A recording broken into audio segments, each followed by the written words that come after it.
vous appelez ça augmentation de salaire. On passe à la télévision, on vous dit qu'on a ajouté 20 000 francs ou 40 000 francs sur les enseignants et nous devons applaudir. Moi, je vous pose la question, à savoir, actuellement, avec le coût actuel, le coût social actuel, vous donnez à quelqu'un 40 000 francs, qu'est-ce qu'il va faire avec ça, le mois? Il va payer son transport, il va payer l'électricité, il va payer de l'eau, il va manger, et les soins médicaux? Non, écoutez, il ne faudrait pas commencer à applaudir des choses qu'il ne faut pas applaudir.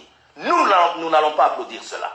Et aussi, vous savez, ce qui fait mal et ce qui énerve, c'est que on passe à une chaîne nationale en train de parler, en train de réduire les zéros vivants en disant qu'on leur a donné 40 000 francs et ils ont applaudi. Ils ont applaudi sur un 20 $. Monsieur le ministre, est-ce changeant, prenons l'inverse, qu'on vous donne à vous le même salaire de ces enseignants, parce que c'est aussi des universitaires comme vous, est-ce que vous serez capable de nouer les 2 bouts de mois avec ce salaire?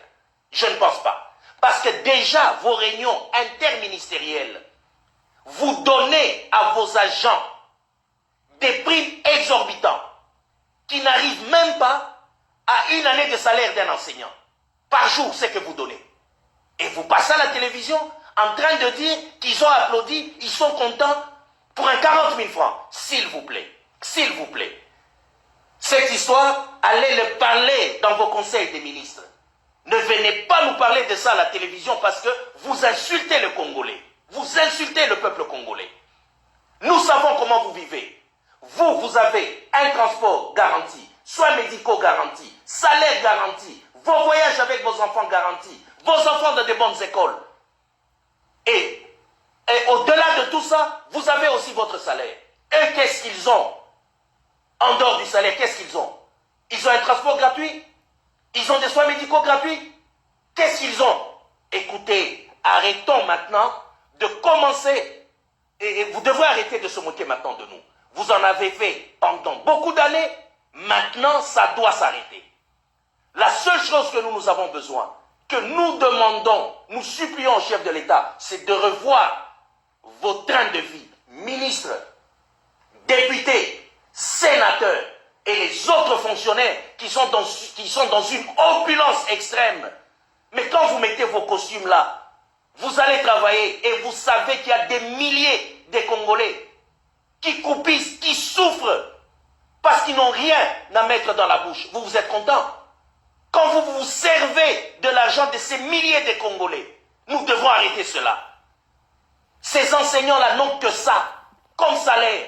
Ils n'ont pas de COP, ils n'ont pas de commission. Mais dans notre République, nous voyons des gens qui travaillent, qui montrent qu'ils sont dévoués pour le travail. Ils ne sont pas dévoués pour le travail, ils sont dévoués pour le vol. 300 $ de salaire. Et vous avez un train de vie de 15 000 à 20 000 $ par mois. Vous les avez d'où? C'est la raison pour laquelle nos politiciens sont dévoués à être politiciens. Pour piller le peuple, pour voler le peuple, pour tuer le peuple. Parce que si on vous laisse avec vos salaires, simplement et on vous contrôle, vous ne serez plus jamais des politiciens. Vous allez commencer à fuir à être à des postes. Vous êtes dévoués parce que vous savez que vous ne vivez pas avec votre salaire. Et vous voulez imposer aux enseignants de vivre avec un salaire médiocre.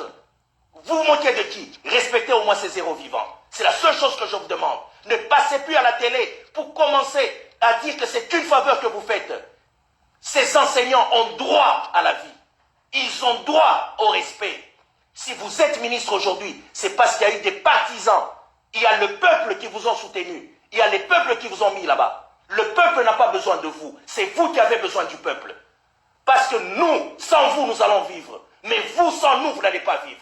Vous avez besoin de nous pour qu'on vous mette à vos postes. Vous avez besoin de nous pour qu'on vous mette, que vous puissiez être des députés.